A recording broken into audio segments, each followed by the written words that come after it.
하나님의 말씀은 마태복음 27장 57절에서 66절입니다. 마태복음 27장 57절. 저물었을 때에 아리마대의 부자 요셉이라 하는 사람이 왔으니 그도 예수의 제자라. 빌라도에게 가서 예수의 시체를 달라 하니 이에 빌라도가 내주라 명령하거늘 요셉이 시체를 가져다가 깨끗한 세마포로 싸서 발 속에 판 자기 새 무덤에 넣어두고 큰 돌을 굴려 무덤 문에 놓고 가니 거기 막달라 마리아와 다른 마리아가 무덤을 향하여 앉았더라. 그 이튿날은 준비일 다음 날이라 대제사장들과 바리새인들이 함께 빌라도에게 모여 이르되 주여, 저 속이던 자가 살아있을 때 말하되 내가 사흘 후에 다시 살아나리라 한 것을 우리가 기억하노니 그러므로 명령하여 그 무덤을 사흘까지 굳게 지키게 하소서. 그의 제자들이 와서 시체를 도둑질하여 가고 백성에게 말하되 그가 죽은 자 가운데서 살아났다 하면 후의 속임이 전부 다 더 클까 하나이다 하니 빌라도가 이르되 너희에게 경비병이 있으니 가서 힘대로 굳게 지키라 하거늘 그들이 경비병과 함께 가서 돌을 임봉하고 무덤을 굳게 지키니라. 아버지 하나님, 오늘 감사합니다. 오늘 이 아침도 하나님 말씀으로 우리를 깨우쳐 주시고 하나님께서 원하시는 제자의 삶이 무엇인가를 잘 깨닫고 살아갈 수 있도록 하나님께서 성령으로 역사하여 주옵소서. 예수님 이름으로 감사하며 기도드리옵나이다. 아멘. 저물었을 때에 안식일이 시작되는 그 오후 시간입니다. 안식일은 해질 때 시작해서 다음날 해질 때까지 이 안식일이 진행되기 때문에 이제 안식일을 바로 눈앞에 두고 있는 것들입니다. 아리마대의 부자 요셉이라는 사람이 왔으니 그도 예수의 제자라. 자, 우리 이 마태복음에는 제자들에 관한 이야기들이 계속 예수님 기사와 더불어 나오는데 또 하나의 예수님의 제자가 등장하는데 12제자가 아니고 부자며 공회원이었던 요셉이라는 아리마대 사람입니다. 그도 예수의 제자라. 우리 26장 56절에는 예수님께서 잡히시니까는 그 11제자들이 다 도망가 버렸어요. 다 도망가. 그런데 다른 제자 아리마대의 부자 요셉이라. 우리 다른 성경을 보면은 이분은 공회원, 사내들인 공회원, 오늘로 치면 국회의원이 그리고 부자입니다. 부자는 하늘나라 들어가기가 낙타가 바늘 끼보다 더 어렵다 그랬는데 여기는 부자가 예수님의 제자라고 성경에 기록되어 있습니다. 하늘나라에 들어가서 물질의 다소에 있는 것이 아니고 그 마음 중심에 있습니다. 그는 위험한 일이었어요. 공회원이 예수의 시신을 수습하러 왔다 그러면 그것은 유대인들로부터 정죄를 당하게 될 일이지 않습니까? 자기의 직위와 사회적으로 매장될 수도 있는 그와 같은 일인데 그가 뜻밖의 사람이 등장합니다. 지금까지의 가르침을 치면 전혀 구원의 대상이 아닌 사람이 참 제자라고 끝까지 따라다닌 자들은 다 도망가고 없고 뜻밖의 인물이 등장합니다. 우리는 인생을 살면서 사람의 연약함을 알되 또한 다른 사람들에 대해서도 우리가 판단을 유보해야 됩니다. 판단은 하나님께서 하시지 우리가 판단할 수 있는 자리가 아닙니다. 우리는 종으로 섬기는 자들이지 뜻밖의 상상하지 못했던 자가 제자로 나오고 그리고 빌라도에게 찾아가서 예수의 시체를 달라고 합니다. 모든 위험을 감수하고 빌라도에게 찾아갑니다. 이 국회의원 좀 되니까는 총독을 접견할 수 있는 그런 위치가 되죠. 이제 저물게 되면 금요일 오후부터 안식일이 들어가기 때문에 안식일 때문에 시체를 계속 나무에 달 수 없습니다. 그래서 그 안식일에 일단 시신을 묘에다가 안치를 하고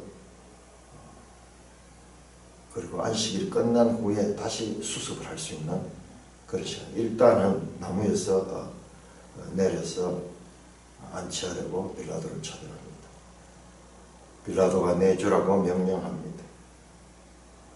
요셉이 시체를 가져가 깨끗한 세마포로 싸서 바위 속에 반짝이 새 무덤에 넣어두고 큰 돌을 굴러 무덤 문에 놓고 갔습니다.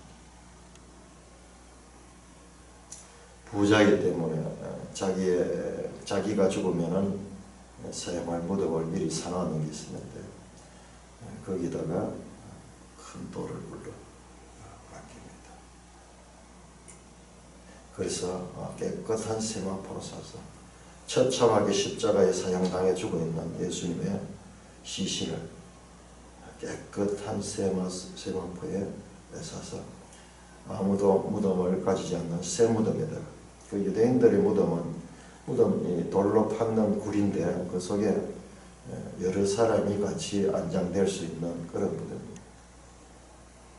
그러나 이 무덤은 새 무덤이었습니다. 아무도 아직까지 묻히지 않는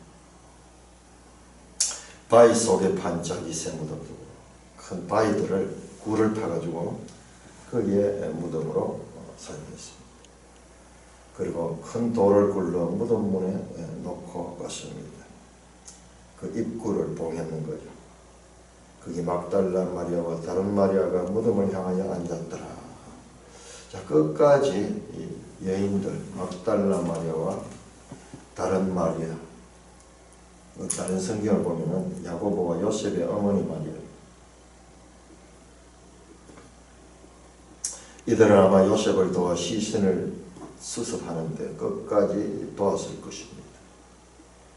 여인들, 부자 요셉, 전혀 제자로 자격이 없었던 것 같은 부자 요셉이 제자들이 빈자리를 메꾸고 있고 여인들이 그 자리를 메꾸고 있습니다. 그 이튿날은 준비일 다음 날이라. 그러니까 안식일이에요. 안식일에 준비일이 있고 그 다음에 안식일인데 안식일이기 때문에 대제사장들과 바리새인들이 함께 빌라도에게 모여 이르렀습니다. 안식일에는 이방인과 접촉하지 않고 그리고 안식일에는 안식하는데 그들은 안식일날 이방인 총독에게 집단으로 찾아갑니다. 대제사장들과 바리새인들이 함께.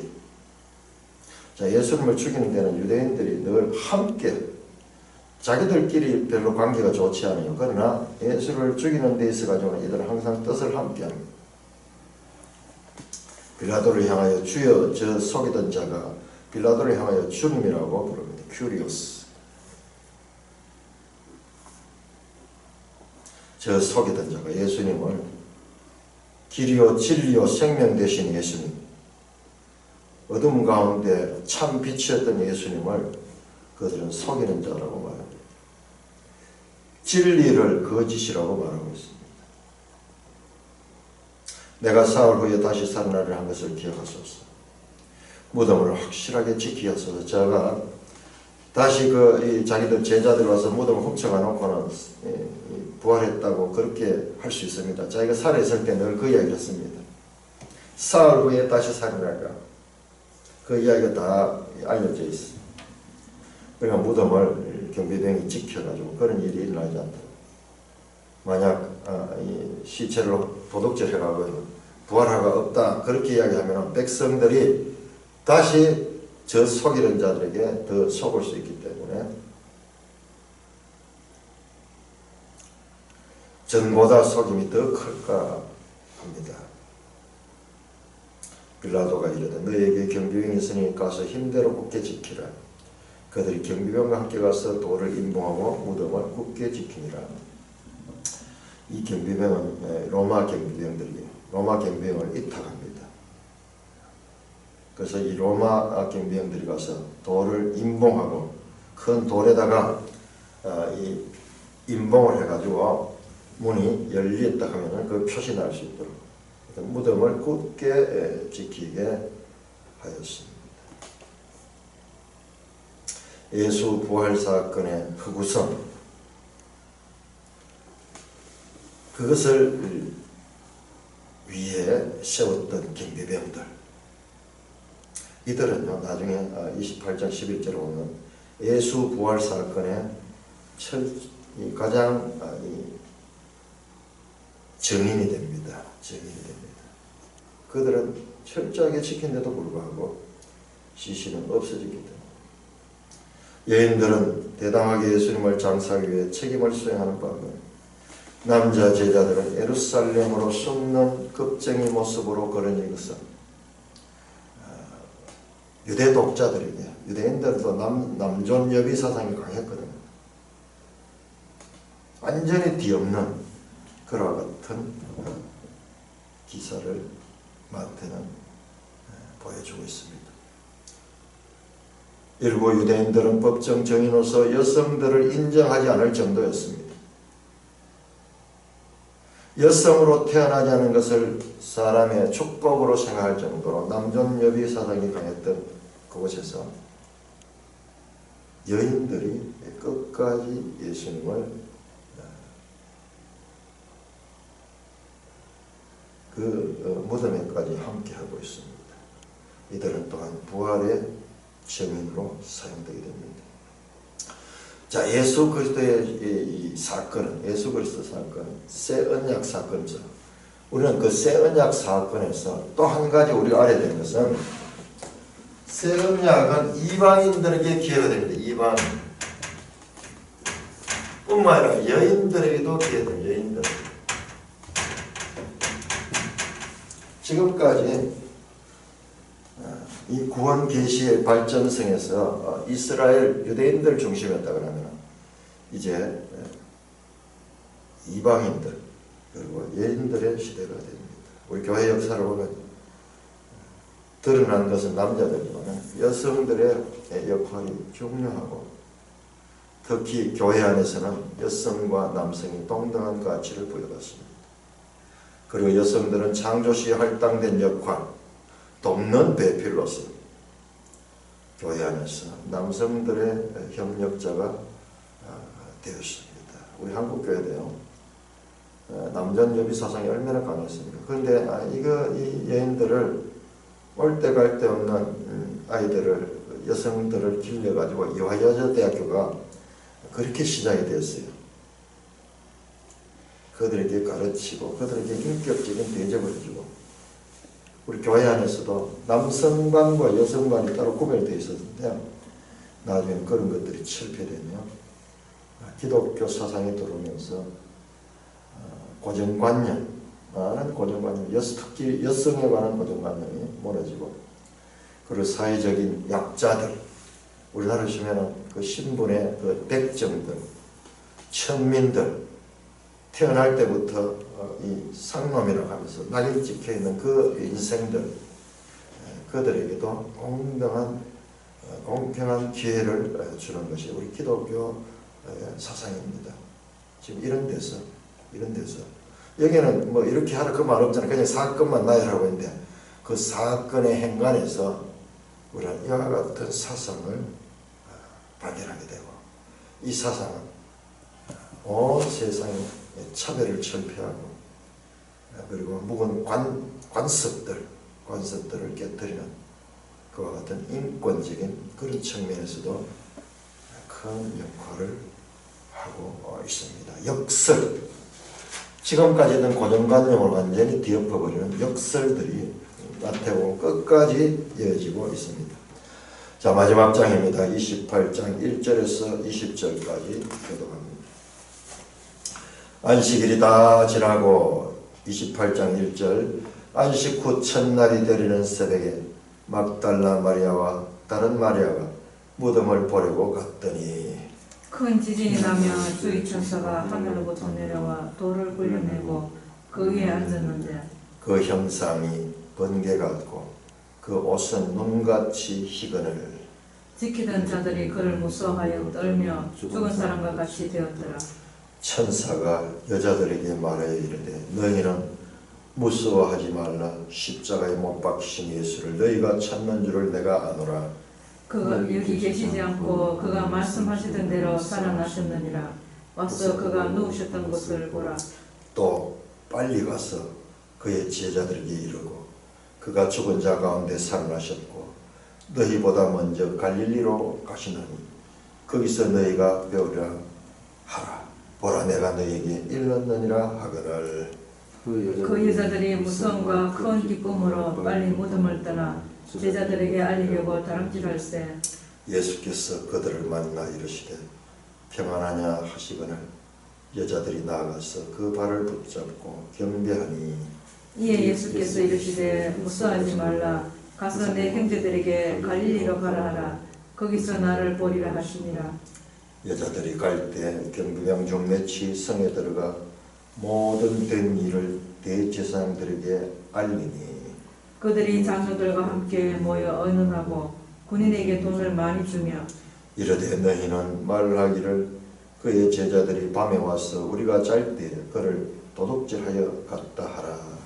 만일 이 말이 총독에게 들리면 우리가 구원하여 너희로 건심하지 않게 하리라 하니 군인들이 돈을 받고 가르친 대로 하였으니 이 말이 오늘날까지 유대인 가운데 두루 퍼지니라. 열한 제자가 갈릴리에 가서 예수께서 지시하신 산에 이르러 예수를 배웠고 경배하나 아직도 의심하는 사람들이 있더라. 예수께서 나와 말씀하여 이르시되 하늘과 땅의 모든 권세를 내게 주셨으니 그러므로 너희는 가서 모든 민족을 제자로 삼아 아버지와 아들과 성령의 이름으로 세례를 베풀고 내가 너희에게 분부한 모든 것을 가르쳐 지키게 하라. 볼지어다 내가 세상 끝날까지 너희와 항상 함께 있으리라 하시니라. 자, 안식일이 지났습니다. 시신을 일단 그 이 새 무덤에 안치한 것은 안식일 전에 저녁에 묻었습니다. 그러고는 안식일은 일하지 않으니까는 그냥 돌로 입구를 막고 갔습니다. 그러니까 이 여인들은 막달라 마리아와 다른 마리아 바로 앞에 나왔던 그분들이에요. 그분들은 안식일 내내 기다리고 있다가 있다가 새벽이 되자 안식일이 끝나자 빨리 이제 날이 밝아야 되니까 새벽 미명에 일찍 갑니다. 자, 끝까지 이 마태복음 기사는 이 여인들의 모습을 추적하고 있습니다. 이들은 진심으로 주님을 사랑했던 자들이에요. 이들은 예수님을 따라다녀봤자 무슨 위치의 변화를 기대하지 않았습니다. 그 12 제자들은 예수님이 뭔가 이 큰 역할을 하게 되면 자기들도 뭔가 그 일을 통해서 큰 자리를 차지할 수 있는 그런 생각을 늘 가지고 있다는 것을 우리가 알잖아요. 그러나 이들에게는 그런 것들이 전혀 없었어요. 새벽 미명에 일찍이 무덤으로 달려갔습니다. 큰 지진이 나고 주의 천사가 하늘부터 내려와 돌을 굴러 지진 이야기가 지금 많이 나오죠. 지진이 예수님이 십자가에 달릴 때도 지진이 나고 흑암이 한 3시간 동안 꽉 이 땅에 맺고 그 다음에 우리 감남산 강화에서도 지진 이야기가 많이 나오죠. 우리는 이 지진에 대해서 거의 살아가면서 지진의 공포를 느껴본 적이 거의 없어요. 최근에 경주, 포항 지진이 나서 처음 느껴봤어요. 그 지진의 두려움, 쿵 하는데 훅 하는데 갑자기 모든 세상의 것들의 의미가 순간 의미가 없어요. 모든 것들이. 그런데 이 이스라엘 쪽은 지진대가 돼서 지진이 많은 곳이. 그런데 큰 지진, 이 지진은 그냥 평소에 그런 지진이 아니고 큰 지진이 나면 주의 천사가 하늘로부터 내려와 돌을 굴러냈다. 지진 때문에 돌이 굴러나간지 모르겠습니다만 돌이 굴러내고 그 위에 앉아 있습니다.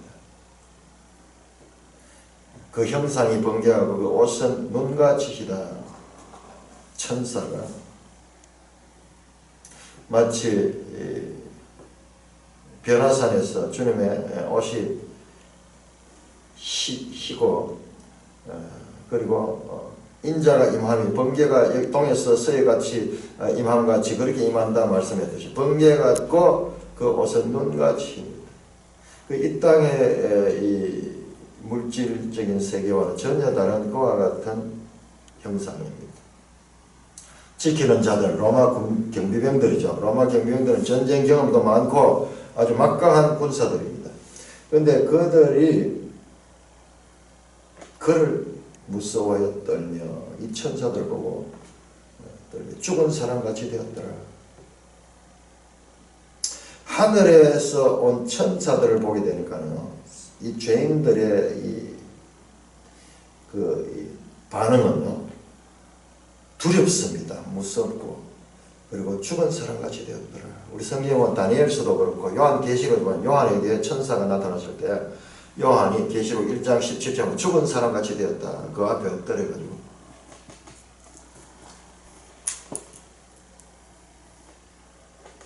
의 앞에 서게 되는 죄인은 죽은 자같이 되는 거예요. 죽은 사람같이. 그리고 존재에 대한 말할 수 없는 두려움과 무서움이 오는 거예요. 천사가 여자들에게 말해 이르되 너희는 무서워하지 말라. 지키는 로마 군병들은 무서워 떨며 죽은 사람같이 되었고 여자들에게는 말합니다. 무서워하지 말라. 십자가에 못 박힌 예수를 너희가 찾는 줄 내가 아노라. 이 여인들도 무서웠습니다. 로마 군병들처럼 그런 그 하늘의 존재를 만나게 되면 두려움이 옵니다. 다니엘서도 보면은 다니엘이 죽은 자같이 되었다. 가브리엘 천사가 나타났습니다. 십자가에 못 박히신 예수를 너희가 찾는 줄을 내가 알아라. 천사는 사람들의 마음속의 생각까지 다 읽고 있습니다. 그가 여기 계시지 않고 그가 말씀하신 대로 살아나셨느냐. 그가 말씀하신 대로 16장 21절 17장 23절 20장 19절 계속 예수님께서 내가 사흘 만에 살아나리라 그렇게 말씀하셨습니다. 그가 말씀하시던 대로 was raised 살아나셨느니라. 이게 수동태로 되어 있어요. 뭐라고 수동태로 살림을 받으셨다. 십자가에 못 박히신 예수. 사람들이 십자가에 예수를 못 박았지만 그분은 그 못 박힌 곳에 제한을 당하지 않으시고 그가 평소 말씀하시던 대로 살아나셨다. 와서 그가 누우셨던 것을 보라. 우리 다른 복음서 보면 그 자리까지 다 보여주잖아요. 장성 옷이 탁 개어져 있고 입었던 세마포가 딱 정돈되어 있고 있는 모습을 빈 무덤. 로마 군병들이 큰 돌에 임봉하고 지키고 있기 때문에 거기서 나가는 것은 있을 수 없는데 돌은 굴러지고 로마 군병들은 죽은 자같이 되고 그리고 빈 무덤만 남아있습니다.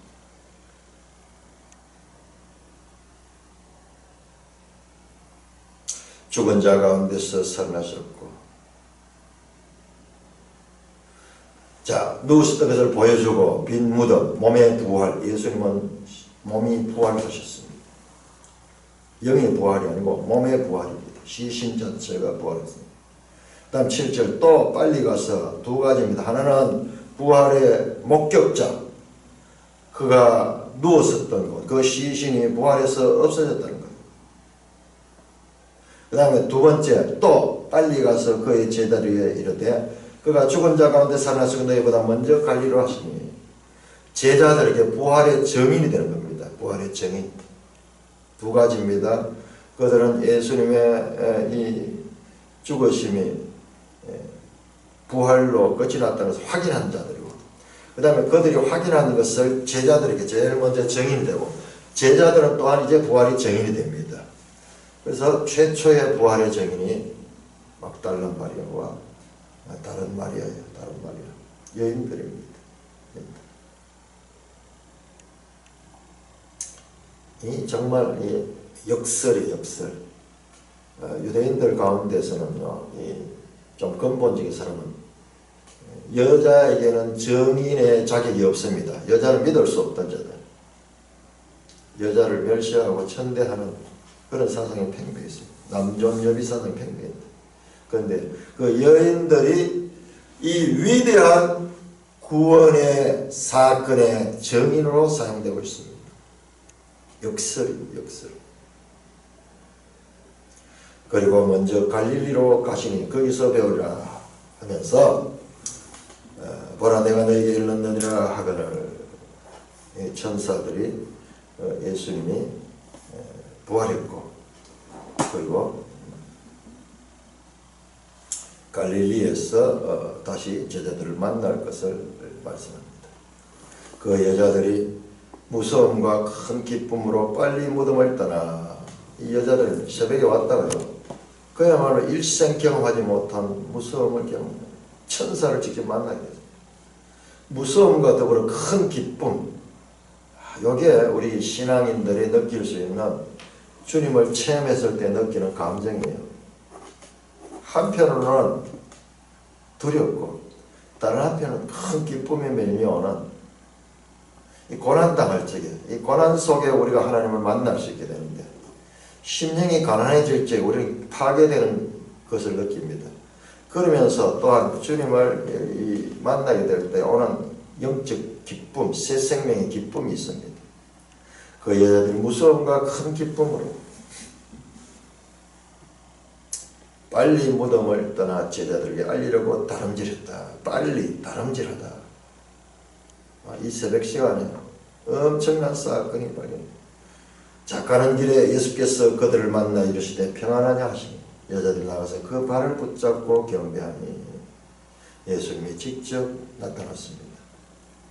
부활하신 예수님은 공간과 시간의 지배를 받지 않습니다.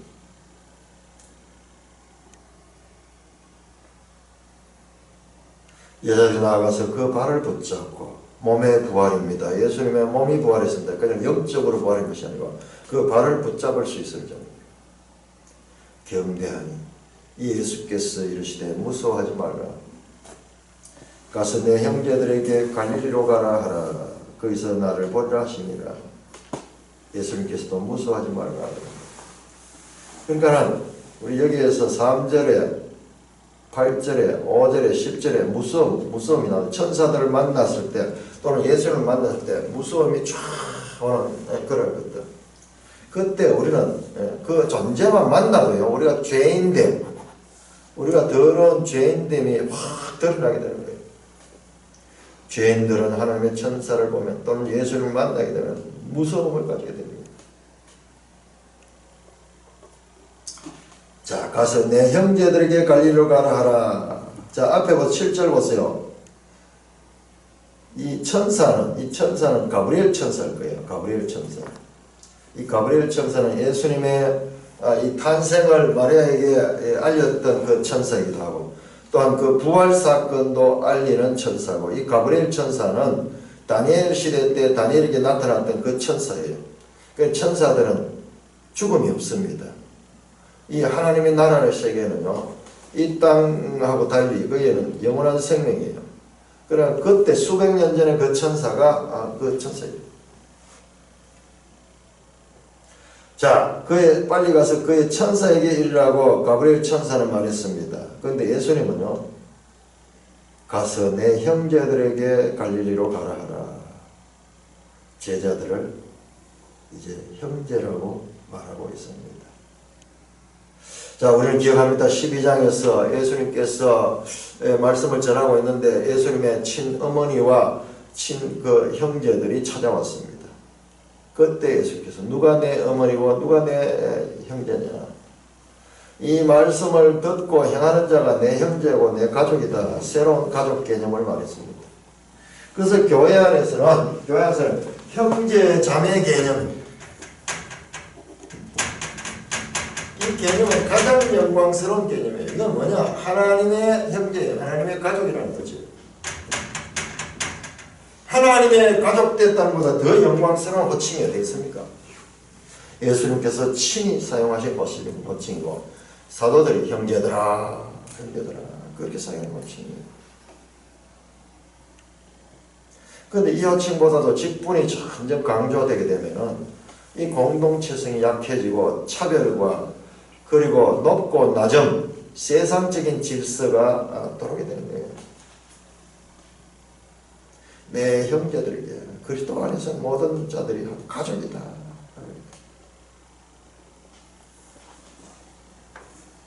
갈릴리로 가라.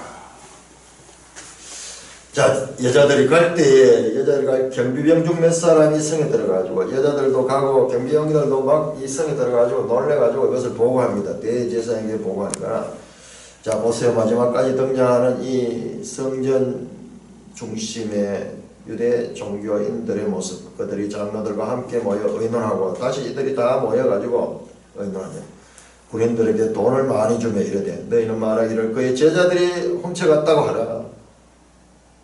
제자들이 훔쳐갔다. 그러면 경비병들이 있는데 이 제자들이 어떻게 훔쳐갔냐? 그러면 너희들이 경비를 옳게 쓰지 않은 거냐? 그러면서 총독이 책망할 때, 만일 14절 이 말이 총독에게 들리면은 우리가 권하여 너희로 근심하지 않게 하라. 작은 총독에게 우리가 잘 이용해가지고 그 책임 추궁을 당하지 않도록 해줄 테니까는 일단 너희는 그렇게 거짓말하라고 돈을 주면서 하고 있습니다. 자, 15절입니다. 군인들이 돈을 받고 가르친 대로 하였으니 이 말이 오늘날까지 유대인 가운데 두루 퍼지며, 이 말이 오늘날까지, 이 오늘날은 언제냐 그러면 이 마태가 이 복음서를 기록할 때까지입니다. 이 사건이 약 30년 후 유대인들 가운데 두루 퍼졌어요. 이 경비병들이 말합니다. 오늘날도 이 소문을 들어보면 이게 진짜인지 가짜인지 알 수 없는 그런 일들이 많이 있습니다. 물타기를 해버린 거예요. 이 부활의 위대한 사건을 속이기 위해서 끝까지 속임으로 하나님을 대적하고 있는 무리들의 모습을 우리는 보게 됩니다. 존 오웬의 내재하는 신자 안에 내재하는 죄 속에서 속임이라는 것이 얼마나 죄의 속성인가. 그가 속이는 자라고, 예수님을 갖다 속이는 자라고 하면서 적반하장입니다. 적반하장. 그런데 현실에서는 이런 일들이 얼마나 많은지 몰라요. 현실은 이보다 더 적나라합니다. 가장 참 진리를 많이 주장하고 자기들이 성경대로 한다고 하는 무리들이 가장 이단적인 무리가 될 수 있다는 거예요. 이게 신천지예요, 신천지. 그리고 자기들이 핍박을 받고 있다고 생각하는 거예요. 자기들이 핍박을 받고. 예수님이 핍박을 당하고 제자들이 이 유대인들에게 핍박을 당했듯이 자기들도 오늘날 이 거짓 교회에서 핍박을 받고 있다고 거짓이 난무하면서 그야말로 사람의 미혹이 판을 치는 세상입니다.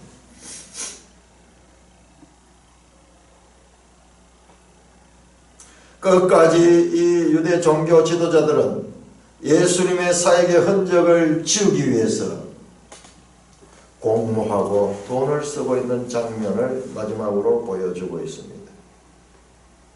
마음으로부터 주님을 사랑하지 아니하는 자들은 그들이 종교인이 되면 종교인일수록 더욱 더 거짓됐다는 것을 우리는 여기서 볼 수가 있습니다. 14절입니다. 11제자가 갈릴리에 가서 11제자 12제자 가운데 가롯 유다는 자살해버리고 없죠. 갈릴리로 갔습니다. 갈릴리. 자, 우리 마태복음 4장 마태복음 4장.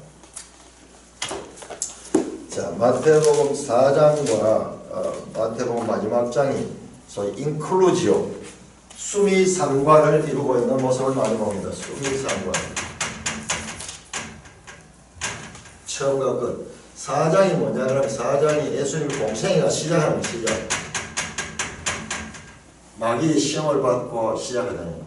3장에서 세례 요한이 알리고 있고 3장에서 그러니까 예수님의 공생의 구체적인 시작은 3장이고 그리고 28장 마지막 장. 자, 여기 4장이 갈릴리에서 시작합니다. 갈릴리. 자, 4장 우리 한번 보면 마태복음 4장 이제 1절에서 이 11절까지 마귀에서 시험을 이기시고 그 다음에 12절 보면은 예수께서 요한이 잡혔음을 들으시고 갈릴리로 물러가셨다가 나사렛을 떠나 스불론과 납달리 지면에 있는 가버나움에 가서 사시니 이는 선지자 이사야를 통하여 하신 말씀을 이루어 하시며 이르시되 스불론 땅과 납달리 땅과 요단강 저편 해변길과 이방의 갈릴리여 흑암에 앉은 백성이 큰 빛을 보았고 사망의 땅과 그늘에 앉은 자들에게 빛이 비쳤도다. 이 말씀이 이루어지는 거예요. 갈릴리는 그 유대인 땅인데 왜 이방의 갈릴리라 그렇게 하나? 이만큼 갈릴리는 유대 지경에서도 소외된 지역이었어요. 이방의 갈릴리. 그 이방의 갈릴리에 이 빛이 비치고 있습니다. 자, 마귀가 시험할 때 네가 만일 하나님의 아들이거든. 이 돌이 떡되어라. 네가 만일 하나님의 아들이거든. 이 공중에서 뛰어내리라. 능력을 발휘해라. 십자가에 예수님께 네가 만약 하나님의 아들이거든. 네가 그 십자가에서 내려오너라. 네가 만일 하나님의 아들이라면 누가 너희를 쳤는가 알아맞혀봐라. 조롱과 멸시 천대를 받던 그 마귀의 소리가 4장에서 그리고 마지막 예수님의 십자가에서 들려오고 있습니다. 수미상관을 이루고 있습니다. 이방의 갈릴리.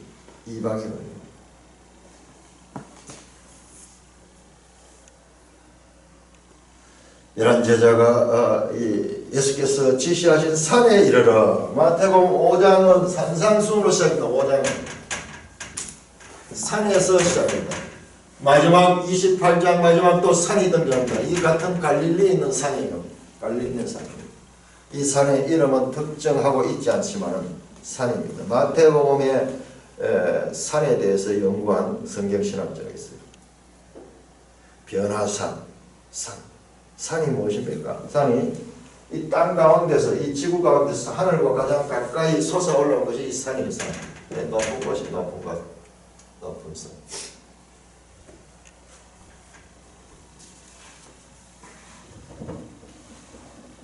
신의 산. 하나님과 만나는 그 산.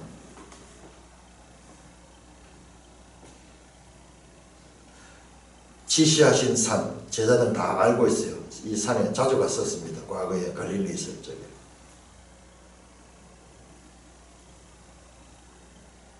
부활하시고 한 열흘쯤 지난 후입니다.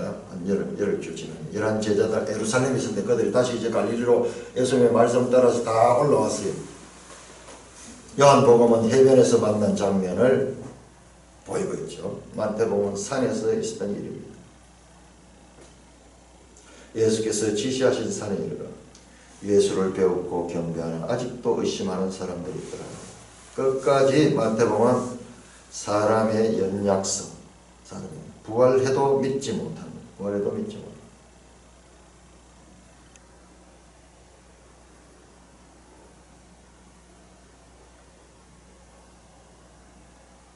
예수를 배웠고 경배하는 아직도 의심하는 사람들이.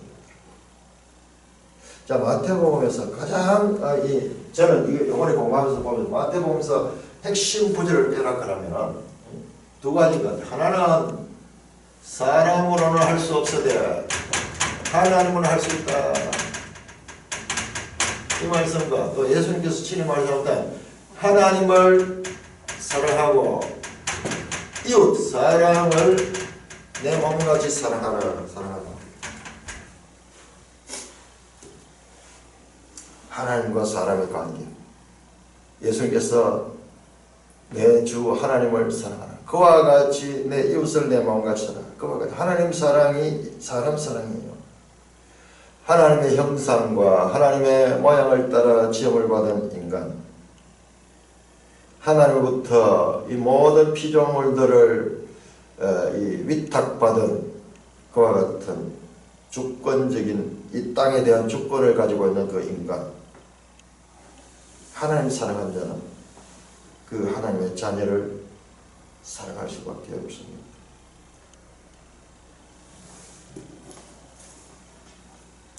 예수께서 나와 말씀하시되 19절입니다. 이르시되 하늘과 땅의 모든 권세를 내게 주셨으니. 자, 하나님 예수님께서 부활하시고요, 하늘과 땅의 모든 권세를 가졌다고 합니다. 이 권세가 누가 있느냐? 마귀가 가지고 있던 권세예요. 우리 4장에서 마귀가 세상의 영광을 보시면 자기가 이 권세, 이거 다 너에게 주겠다. 모든 것의 주권을, 이 땅의 주권을 가지고 있던 것입니다.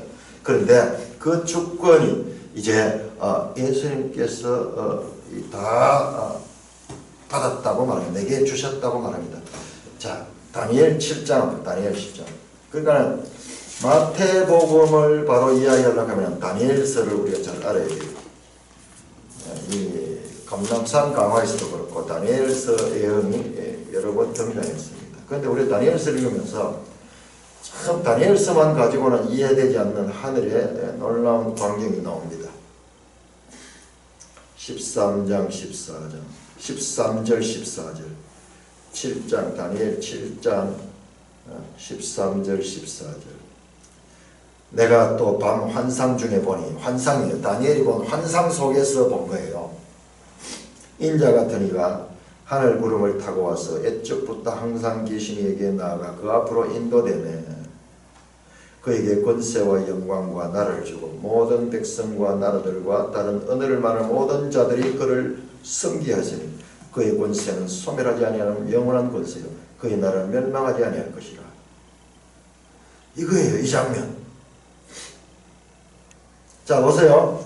다니엘은 포록입니다. 포록이 우리 성경을 볼 때 이거 놓치면 안 됩니다. 안식교에서는 다니엘 전부 재림에다가 재림을 예언하는 것으로 갖다 붙이니까 말도 안 되는 이야기예요. 아직 초림도 안 하셨는데 무슨 재림 이야기가 나옵니까? BC 600년경에서 500년대 이 포로기의 다니엘의 예언은요, 예언은 뭐냐? 오실 메시아, 이 그리스도, 예수 그리스도에 대한 초림에 대한 초림. 여기 500년의 간격이 있어요. 지금 여기에 재림하시는 그리스도에다가 이걸 맞추게 되니까 이게 넌센스잖아요. 넌센스. 왜 이런 현상이 나? 성경을 그냥 시대적인 그와 같은 배경을 모르고 평면적으로 바꾸는 거예요. 그냥 책으로 되어 있으니까 이래 바꾸니까. 우리가 시대 구분을, 구약 성경과 시대 구분을 하지 않은 구원 경륜이 시대마다 이렇게 발전적으로 변하는 모습을 보는데, 이 장면. 보세요. 성경과 성경을 맞춰보니까 쫙 빠져들어가잖아요. 언제 주님이 권세를 받았는가? 지금 권세를 내게 주셨으니 라고 되어 있잖아요. 하나님께로부터 받은 거예요. 애적부터 항상 계신 이가, 인자 같은 이가 그 앞에 팍 나가니까요. 그게 권세를 주어지는 거예요. 바로 이 장면입니다. 이 장면. 자, 우리가 성경과 성경과의 관계를 통해서 성경을 해석해내야 되는데 딱 맞아들어요. 딱 맞아요. 그리고 예수님께서 스스로 자신을 인자라고 말씀하신 건 다니엘서에 나오는 호칭이에요.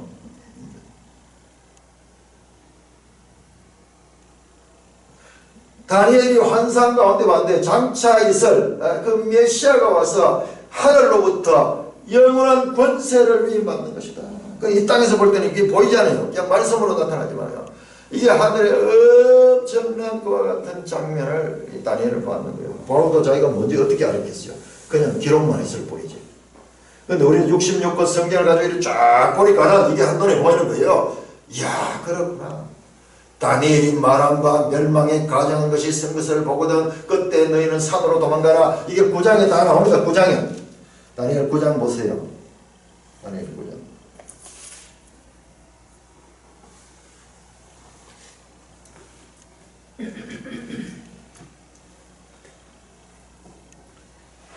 다니엘 9장 26절과 기름 부은 반자가 끊어져 없어질 것이다. 장차 한 왕의 백성이 와서 그 성읍과 성소를 무너뜨리리와 그의 마지막은 홍수에 휩쓸림 같을 것이다. 또 끝까지 전쟁이 있으리니 황폐할 것이 작정되었느니라. 그러면서 이게 지금 뭐냐 71회 이것도 저보다 초림 예수에 대한 예언이에요. 초림 예수에 대한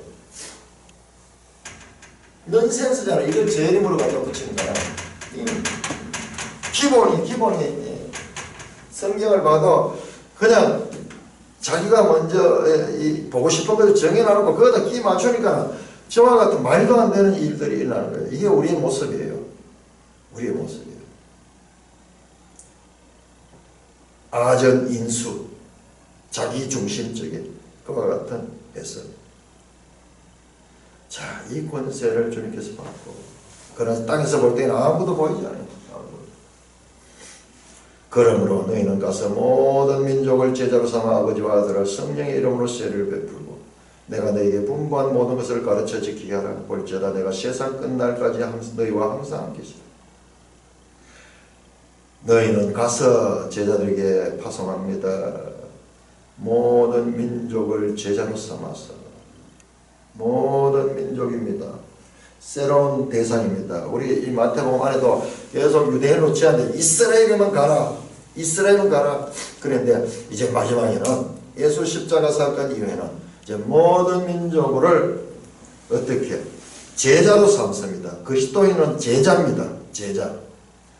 제자는 배우고 순종하는 자입니다.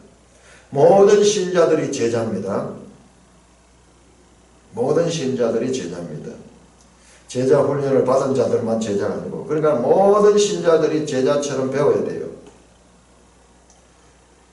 아버지와 아들과 성령의 이름으로 세례를 베풀고 이게 뭐냐? 이게 교회에 이제 연합되는 교회에 연합되는 세례를 베풀어서 그들이 교회의 지체로서 연합되는 교회가 지금 등장하는 거예요.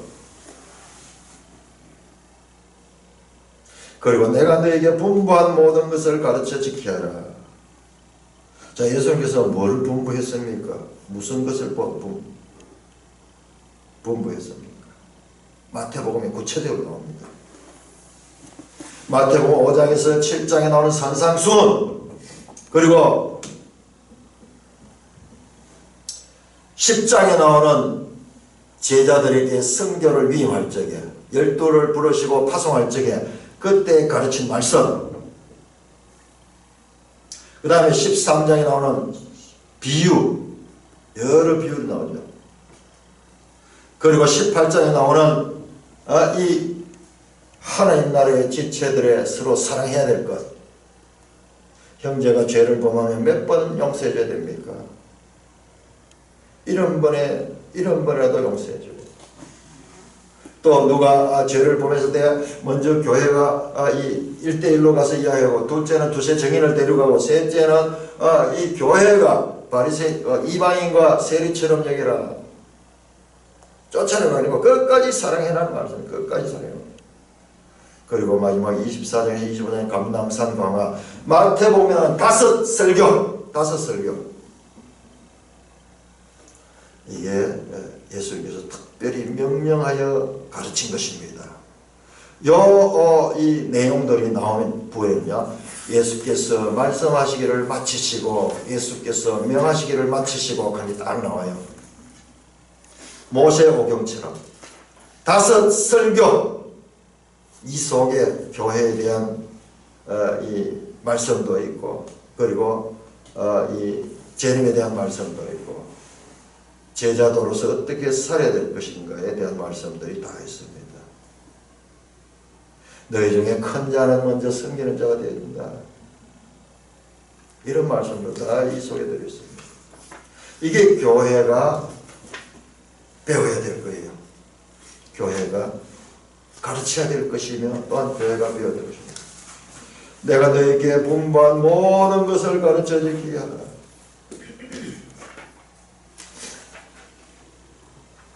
부활하신 후에도 가르쳤어요. 누가복음 보면 이 마태복음은요, 마태복음대로 딱 이렇게 단순하게 했는데 누가복음 보면 부활하셔서도 제자들 성경 공부하는 이야기 나옵니다. 자, 예수님이 가르친 모든 것을 가르쳐 지켜라. 너희가 지내는 것이 아니고 내가 분부한 모든 것을 가르쳐 지켜라. 사도들은 바로 교회의 기초석이 되는 것입니다. 내가 세상 끝날까지 너희와 항상 함께 있으리라. 항상 함께 있으리라. 임마누엘입니다. 임마누엘. 바로 1장 23절에 그의 이름을 임마누엘 하라. 임마누엘, 하나님이 항상 함께 한다. 세상 끝날까지 너희와 항상 함께 있으리라. 자, 마지막으로 우리 요한복음 14장. 예수님 이제 부활하시고 승천해버렸는데 어떻게 항상 함께 있습니까? 자, 요한복음 14장.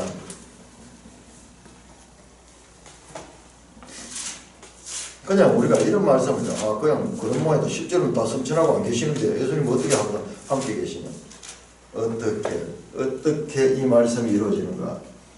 14장 16절. 성령을 보내주시는 성령은 그리스도의 영입니다.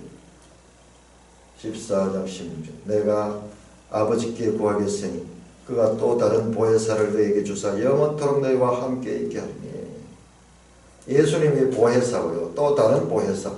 예수님의 역할을 하는 또 다른 보혜사가 오는데 그분이 너희와 영원토록 함께 하신다. 함께 하신다. 이 마태복음은 요한복음을 통하여서 더 보충되고 더 온전하게 이해될 수가 있습니다. 66권 성경. 다니엘서를 제대로 알아야지 또 이 복음서를 알 수 있고, 그러니까 66권을 골고루 제대로 알아야지. 우리가 다음 주부터는 이제 아가서를 하게 되는데, 이 66권을 우리가 골고루 제대로 배워야 돼요. 다니엘서와 계시록만 가지고 있으니까 저와 같은 넌센스가 일어나는 거예요. 그러니 교회는 평생 제자로서 하나님의 말씀의 교과서를 우리가 골고루 균형 있게 배우면은 말씀이 말씀을 깨우쳐 주시는 것입니다. 우리 약 2달 동안에 걸쳐서 마태복음을 공부를 했는데 한 번도 빠지지 않고 끝까지 우리가 공부할 수 있도록 은혜를 베푸신 하나님을 찬송합니다.